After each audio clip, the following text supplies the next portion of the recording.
Good morning. Are you one of those who say, what the hell is going on in the UK? I'm one of them. What are they doing in the UK? This thing, Solar Radiation Management Experiments Project, funded by the government, £50 million, go to this project, blocking the sun, right? Stopping the sunlight from coming down to Earth. It's true, they are doing it. Experiments, see? Maybe we don't have to worry about it. They say it will be carefully monitored by top quality guys will do this. Maybe we can relax about this thing, I don't know. What do you think? It will be carefully monitored to make sure it's safe and accurate. Well, I think we can relax about this thing. Yeah, I trust these guys. I'm sure they will do fine with this. They say the aim is to gather real-world data on whether these technologies could slow the effects of climate change. It could cool, listen, it could cool the planet temporarily. See?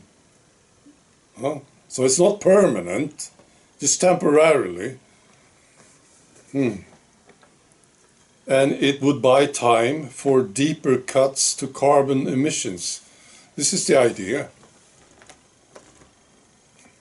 Now seriously, if you leave people, insane people alone, let them do what they want, they will come up with things like this.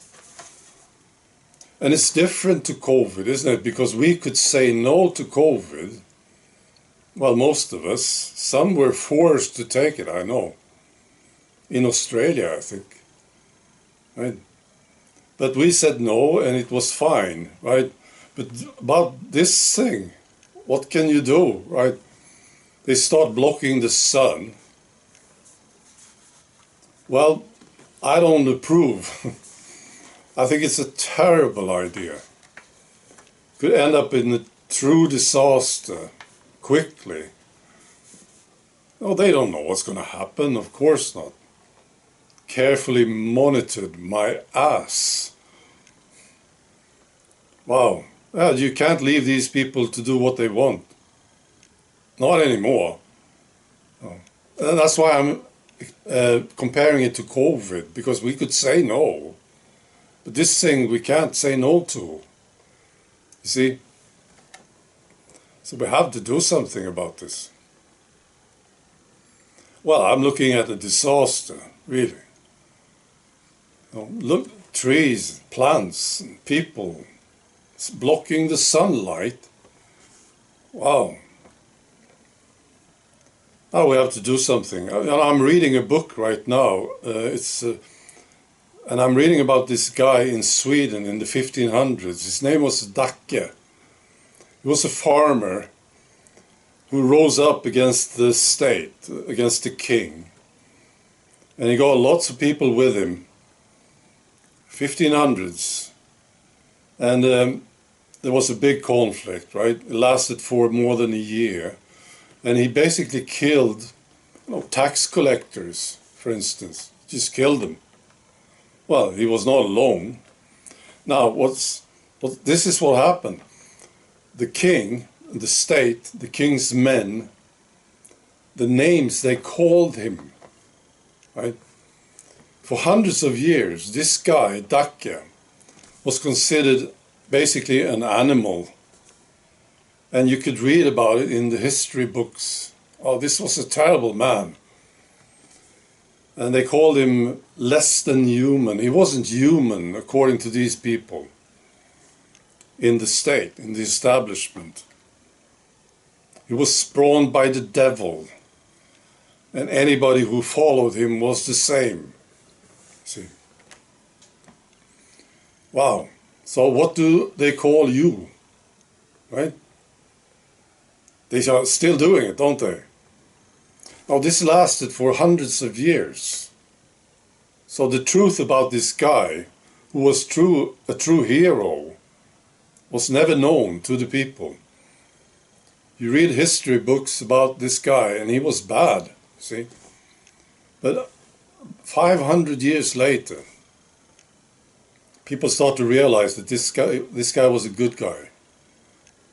See? And now there's a statue of him in the place where he was living, at Dacke.